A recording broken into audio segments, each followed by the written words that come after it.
Halo Sobat Bisnis. Kembali lagi di channel Trik Bisnis, yang tentunya akan membahas cara-cara untuk membantu kamu menumbuhkan bisnismu, dan juga menemukan peluang bisnis baru. Sebelum ke materi utama, yuk tekan tombol like dan subscribe, agar kamu tidak ketinggalan info-info bisnis dari kami.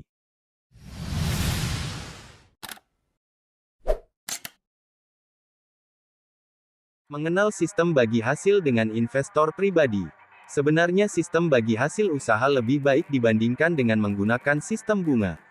Bagus dipandang dari segi agama, sekaligus bisa lebih membuat para nasabah menjadi lebih yakin untuk memilih jenis investasi, ataupun pinjaman yang menguntungkan dan tidak memberatkan bagi pihak nasabah untuk melunasi hutangnya. Banyak pihak yang menilai jika sistem bagi hasil lebih adil daripada sistem bunga. Bahkan sekarang sistem bunga dinilai haram, karena seperti memaksa dan membebani para nasabah untuk membayar hutang. Sistem bagi hasil dengan investor pribadi atau pinjaman pribadi tanpa agunan, harus dilakukan berdasarkan kesepakatan bersama, sehingga tak akan ada pihak yang merasa dirugikan sedikit pun karenanya. Namun kadang banyak ditemukan kasus gagalnya sistem bagi hasil dan investor sering merasa tertipu. Hal ini mungkin disebabkan oleh dua hal. Yang pertama adalah pengusaha tak menggunakan sistem profit sharing yang benar, dan kemungkinan kedua adalah, mungkin perusahaan sudah benar dalam menggunakan sistem bagi hasil, namun tidak terbuka atau transparan dalam menjelaskan sistem resiko kepada konsumen sehingga mereka merasa tertipu. Faktor pertama yang harus Anda lakukan pertama kali sebelum memutuskan untuk melakukan investasi adalah, pelajari dengan benar sistem bagi hasil tersebut secara terperinci dan baik. Disitulah Anda bisa mengambil keputusan apakah perusahaan benar-benar mampu menjalankan sistem bagi hasil, dan apakah mereka adil dalam menjelaskan setiap detailnya, sehingga bukan hanya berisi potensi keuntungan belaka, namun juga resiko yang mungkin akan terjadi di masa depan. Sudah diketahui banyak pihak bila sistem bagi hasil merupakan suatu kerjasama yang dilakukan oleh kedua pihak dalam menjalankan suatu usaha. Pihak yang pertama adalah pengusaha yang ambil andil dalam sebuah keahlian, sarana, waktu, dan keterampilan guna mengelola usaha tersebut. Sementara pihak kedua adalah seorang investor yang mempunyai andil dalam hal pendanaan usaha, sehingga usaha bisa berjalan dengan baik. Modalnya pun bisa berupa modal kerja, ataupun modal secara keseluruhan. Dikarenakan memiliki keterampilan dan tugas masing-masing, maka kedua belah pihak mempunyai hak atas usaha yang akan dikerjakan. Hanya saja kedua pihak tak mengetahui berapa keuntungan yang mungkin diperoleh, sehingga pembagian keuntungan tersebut dibuat dalam bentuk persentase dari keuntungan yang diperoleh, dan bukannya atas jumlah dana yang diinvestasikan.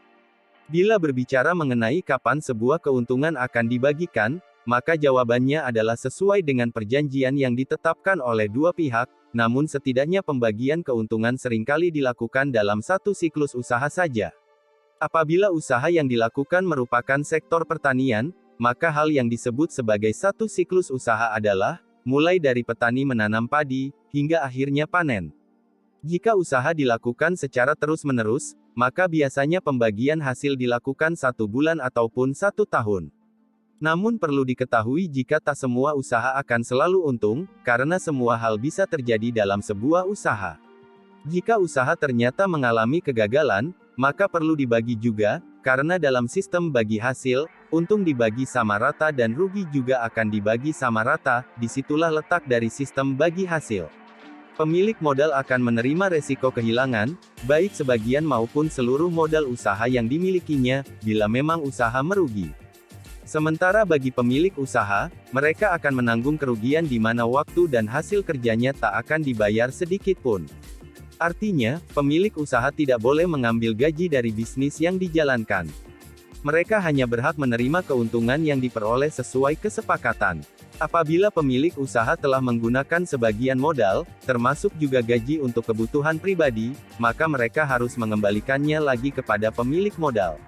Sebaliknya pengusaha juga tidak bisa menggunakan modal yang diterimanya guna dialihkan sebagai pembangunan sarana-prasarana produksi. Bila terdapat investasi yang mengaku jika mereka menggunakan sistem bagi hasil, namun tidak menerapkan kaidah itu, maka jangan tergiur dan sebaiknya cari investasi lainnya. Apabila terdapat investasi yang menawarkan tingkat keuntungan pasti atas nilai investasinya, maka bisa dipastikan jika mereka tak menggunakan sistem bagi hasil, karena sistem bagi hasil dengan investor pribadi memberikan keuntungan yang belum diketahui hasilnya sebelum usaha yang dilakukan berakhir.